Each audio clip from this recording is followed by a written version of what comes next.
You're listening to Moment of Truth, a weekly challenge from the front lines of faith, as heard on Courageous Christianity with Richard Mendelow, a radio show and podcast about real faith for the real world.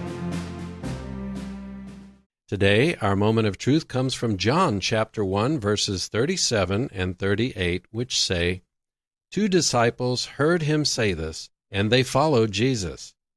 Jesus turned and saw them following, and asked, 'What do you want?'" It's a hard question, isn't it? We've discussed that. What do you want? In the world today, there's so much noise and so many things competing for our attention, and so many conflicting desires to reconcile that this question is the key to everything. What do you want? Try to get quiet right now, if you will. Breathe. Allow your heart to be honest and vulnerable. Open yourself up and pretend that Jesus is looking at you and asking that question. What do you want? It's not about church or religious stuff or what your friends or family will think. It's between you and Jesus. What do you want? If your answer is that you want to be closer to God, genuinely, then you can make that happen. You can bring that sincere desire to bear on each and every day in every little choice with conviction through a technique which Christy has taught me, and you heard us discuss it a little bit in the last segment. First, see every circumstance as a choice. And second, in every choice, ask yourself simply, what do I want more? Let me explain again. What do I want more is an unusual question because most of us think in terms of the question, what do I want most? But I think asking, what do you want more, is an incredibly interesting and powerful way to put desire into action. When we say, what do I want most, it's easy to miss some of the nuances of our lives. It's kind of a black and white question, and yet our lives aren't black and white. Real life involves lots of small choices, which quickly add up to big outcomes. I'll give you an example. If you ask someone, what do you want most? They may answer, a good job. That doesn't really tell you much, does it? Most people want a good job. This question doesn't tell you what they think a good job is or what they'd be willing to do to have a good job. It really doesn't tell you much, and more importantly, it doesn't really help them to have a greater awareness of what they value, why they value it, or how to move forward. But asking the question, what do you want more, lends itself a little better to identifying the subtleties of life which may be helping or hindering our achieving the things we say we want most. For example, if you ask that same guy, what do you want more, a good job or time off? That could be eye-opening. Maybe he values time off. Maybe his idea of a good job is 9 to 5, no work after hours, and no big responsibilities. Just get in and get out. And there's nothing wrong with that.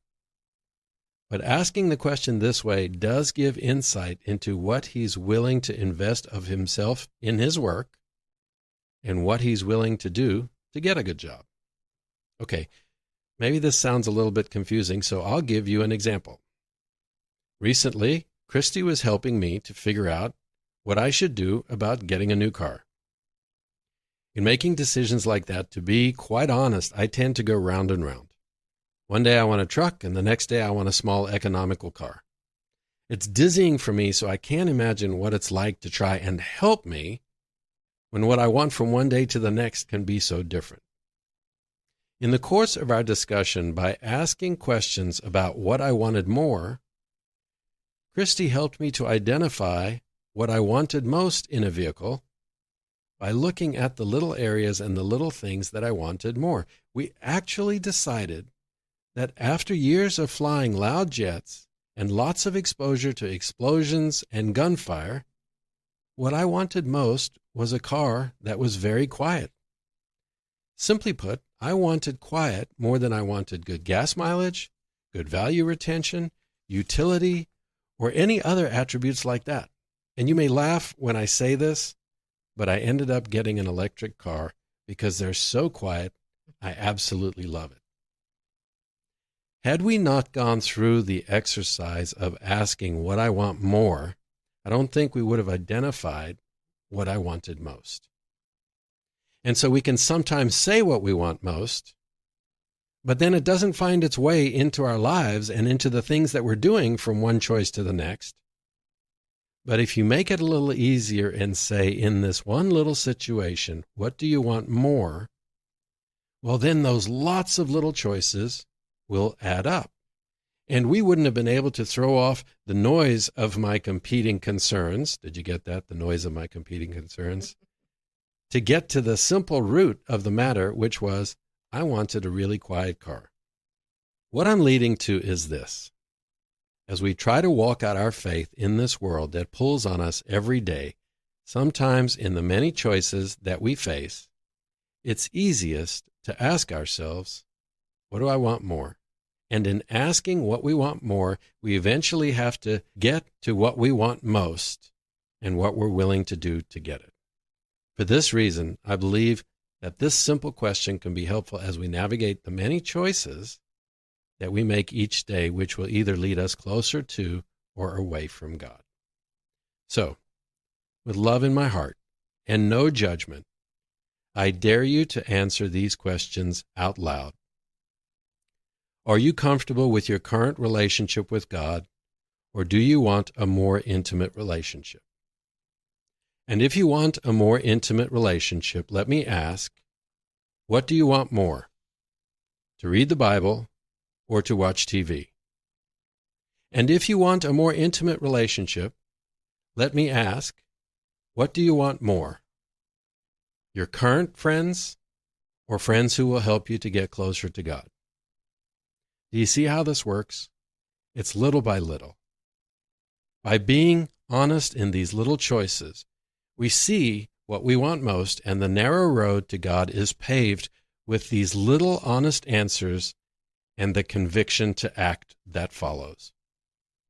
So if we want more of God in our lives, if we want more to be the people that He wants us to be, if we want more peace, if we want the many choices that we face on a daily basis to be simpler, leading us even closer to God, then in any given situation, anytime we feel stretched or tested, we simply ask, what do I want more?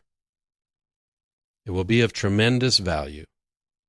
And of even more value, we'll be making more of the choices which lead us closer to God each day. And that's courageous Christianity.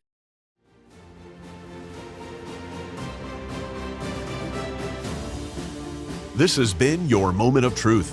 To hear the full conversation, visit CourageousChristianity.today/listen. Or search Courageous Christianity with Richard Mendelow wherever you get your podcasts.